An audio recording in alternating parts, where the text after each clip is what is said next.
y siempre es un lujo tener entrevistados de este tipo. Es la segunda vez que tengo el placer y el gusto de poder charlar con el señor expresidente de Uruguay, el doctor Julio María Sanguinetti, a quien voy a pasar a saludar en estos momentos aquí en la mañana de Club 88. Expresidente, ¿cómo le va? Francisco Lindström, lo saludo, un gusto. ¿Qué tal? ¿Cómo están? Acá también, en Montevideo, es un hermoso día de otoño, bien soleado. Qué bueno. Fresquito y agradable.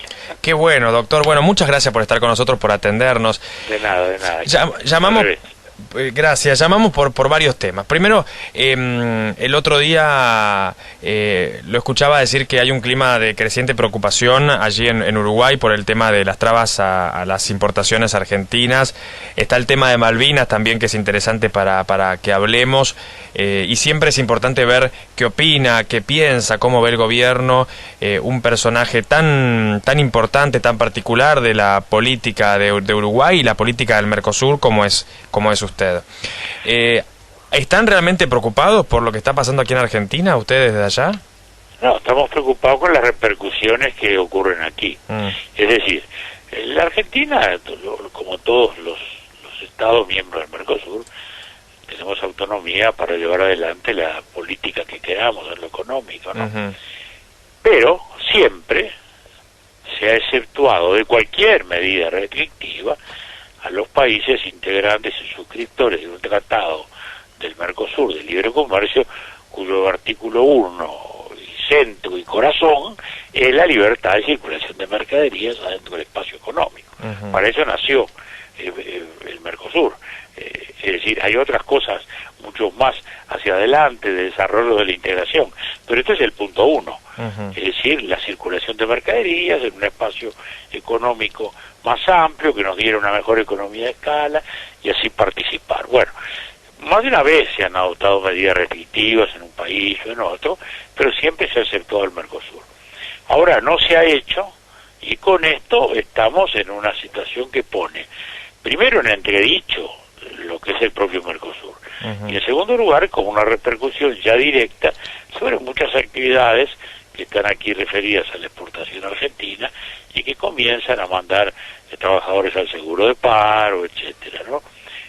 Son diversas actividades, porque hay en las autopiezas, en los automotores o en las confecciones, hasta en las imprentas, ¿no? Que ha habido algunos problemas por la restricción de la importación de libros, aún menos explicable que todo el resto. De modo que, sin ninguna duda, hay una gran preocupación a nivel de los industriales, de los medios políticos y del propio gobierno, que tanto el presidente como el vicepresidente no han ocultado y estos días han estado hablando de la cuestión. El otro día, doctor Sanguinetti, escuchábamos las palabras del actual canciller, Luis Almagro, canciller uruguayo, que hablaba un poquito y analizaba, ¿no? Lo que está pasando, comparó este bloqueo de nuestro país con el bloqueo cubano. ¿Usted qué opina sobre las palabras específicas del canciller? Bueno, saltando de cierto tema, yo le diría que las palabras así sueltas no quieren decir mucho. El tema es así. El Uruguay ha tenido siempre una posición favorable al reclamo argentino de soberanía. Siempre lo ha hecho y lo ha aplicado desde siempre, le diría. Le puedo recordar apoyos y discursos muy importantes en Naciones Unidas allá por el año 60, por ejemplo, ¿no? Es decir, discursos medulares, digamos, ¿no? Sí. En fondo. De modo que siempre se ha apoyado, sí, y también se ha aplicado. Como consecuencia de ello, no se ha aceptado nunca tránsitos militares, aviones o buques militares o cosas de esa naturaleza, ni tampoco embarcaciones o vuelos aeronáuticos permanentes como líneas. Naturalmente el comercio, que es muy chico, nunca se cortó porque no tiene el principio de libertad de comercio, es un principio del derecho internacional. De modo que eso nunca se cortó, además es viejo como el mundo, ¿no? Porque está mucho antes que la existencia de la Argentina y del Uruguay, ¿no? Claro. En la época colonial española, las Malvinas dependían del apostadero naval de Montevideo, que era el centro, digamos, de la actividad naval española. Bien, entonces eso nunca se paró. En consecuencia, Uruguay no puede sumarse a lo que puede hacer una actitud de Argentina de restringir o cerrar, digamos así, el comercio con las Malvinas. Yo no creo que ese sea un buen camino, lo he dicho más de una vez también, no creo que sea un camino conducente, pero bueno, la Argentina es soberana para hacerlo y lo debe hacer. Nuestro canciller, bueno, tuvo esa expresión. Quizás no sea exactamente lo mismo, quizás no tenga, no sean comparables esas situaciones.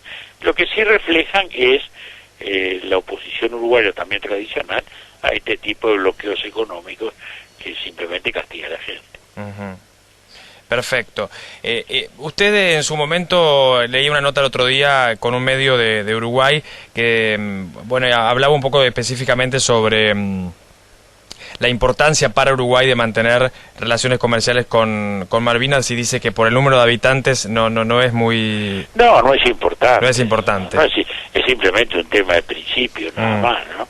Son 2.500, 3.000 personas, algo así. Se imagina que como abastecer un pequeño pueblito, digamos, ¿no? Uh-huh. O sea que no es ese el tema, digamos, ¿no? Por ahí no va.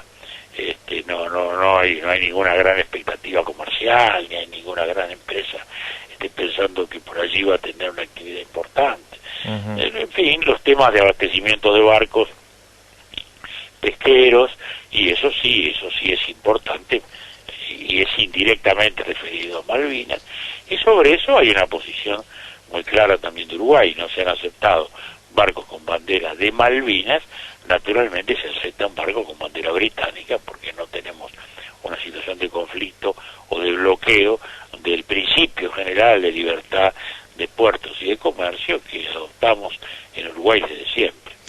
Doctor Sanguinetti, usted como expresidente de Uruguay, como persona que ocupó este importantísimo cargo, el más importante que tiene un país, comparando el accionar con el que tiene o tuvo o tendrá la presidenta argentina Cristina Kirchner respecto de este tema, ¿usted cómo, tal vez difícil la pregunta, ¿usted cómo hubiese actuado? ¿Usted está de acuerdo con el accionar, con la forma en que está llevando adelante la presidenta argentina este tema de Malvinas? Mire, primera cosa, naturalmente Argentina tiene todo el derecho a hacerlo como mejor convenga, y ha seguido actitudes y posiciones distintas a lo largo de los años, ¿no? ¿Verdad? Bueno, hasta hizo una invasión militar que resultó desgraciadamente muy negativa para los intereses argentinos, para los intereses generales, etcétera. Que sí que ha habido posiciones diversas. Personalmente, es una opinión personal mía, yo creo en una línea opuesta. Es decir, para mí el camino sería, lejos de cortar vínculos con Malvinas, tratar de estrecharlos, tratar de ampliarlos, ampliar las comunicaciones personales, facilitar los viajes, estimular el comercio, lograr que a su vez los malvinenses no sientan que el argentino es un enemigo y que cada argentino es un potencial usurpador de su tierra, ¿no?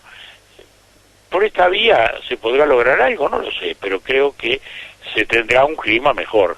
En un clima de enfrentamiento como este, naturalmente esta población va a estar muy radicalizada en contra, y va a obligar también a Inglaterra, o obliga a Inglaterra a broquelarse en su posición clásica. Uh-huh. Así no creo que se vaya a descomprimir la situación. Me parece que el otro camino es mucho más constructivo. Naturalmente es un tema de tiempo, pero por este otro camino también va a llevar quizás más tiempo. Lo que puede hacer reconstruir un diálogo, esto, claro, o es por la vía militar o por la vía diplomática. Como la vía militar está descartada por todos después del desastre anterior, está la vía diplomática. La vía diplomática es trabajo, es discreción, es paciencia, es sentarse a discutir este tema o el otro, el tema de la pesca, el tema de los barcos, el tema de esto, pero esto sobre la base de un clima favorable, de un clima de mínima cordialidad, aspirando a que el clima vaya mejorando con el tiempo y podamos llegar a avances mayores. Uh-huh. En la rispidez, en mi opinión personal, creo que no se van a registrar avances efectivos. Uh-huh. ¿Cómo ve el gobierno de Mujica hoy por hoy? ¿Cómo lo ve Uruguay? El Uruguay está viviendo, igual que toda América del Sur, una bonanza nunca vista. En los últimos 9 años de la región son los mejores del comercio internacional desde siempre, desde que llegó Juan Díaz Solís al Río de la Plata. Nunca hubo algo igual. Es decir, realmente nos ha llovido oro a través del trigo, de la soja, de la minería, del cobre, de los alimentos, y todos los países están creciendo, gobiernos más de izquierda, más de derecha, es decir que hay crecimiento por todos lados. La pregunta es si se está aprovechando bien ese crecimiento, y en ese sentido, bueno, hay suertes variadas. En el caso de Uruguay yo diría que ha habido un aprovechamiento bastante bajo. ¿Por qué? Bueno, porque no se ha invertido en aquello que hay que invertir cuando hay bonanza. Es decir, reducir la deuda externa, por ejemplo, que lejos de achicarse se ha aumentado, aumentar la infraestructura de energía, de generación de energía, que es fundamental en nuestros países, que acá en Uruguay no se ha hecho, es muy importante. Mejorar vigorosamente las telecomunicaciones, que también, no digo que estén atrasadas, pero no están actualizadas al día como deben estar. Invertir en innovación tecnológica, invertir en nuevas metodologías de educación para mejorar rendimientos que son muy negativos en Uruguay, tanto como en Argentina. En fin, yo creo que desgraciadamente eso no se ha hecho. Aparte de eso, bueno, el presidente es un hombre de diálogo que conversa con todo el mundo, va, viene. Desde el punto de vista del talante y de las relaciones, digamos que hay un buen sentimiento, una buena actitud en general entre el medio político y el presidente, pero en los hechos las cosas no se resuelven. Hay una vida sindical que ha usurpado el poder público en sectores fundamentales como la educación, y eso, bueno, hace que uno sienta de algún modo la frustración, llamémosle, de ver que este momento fantástico, que no va a ser eterno, no es, o no está echando las bases de un crecimiento realmente sostenible y de una modernización del país acorde con la magnitud de lo que hemos recibido.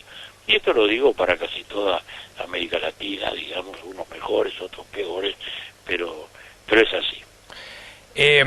Sanguinetti, el otro día escuchaba calificar como poco presidente a Mujica. ¿Es un poco por todo esto que está diciendo o a qué se refería? No, me refería yo a que el presidente Mujica no es un socialista en el sentido ortodoxo, no es un hombre del Estado que le guste decidir adentro del Estado, no es un hombre de la administración.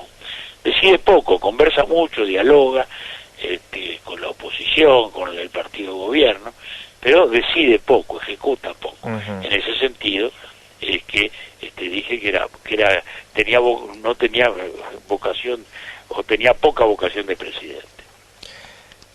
Doctor Sanguinetti, yo la verdad que le quiero agradecer por esta entrevista. Hemos hablado de todos los temas, por lo menos los más importantes que tienen que ver con Mercosur, trabas a las importaciones, temas Malvinas y bueno, son los temas importantes. Bueno, encantado. Y conocer su opinión siempre es importante. Gracias, doctor, hasta luego. Ustedes, Adiós.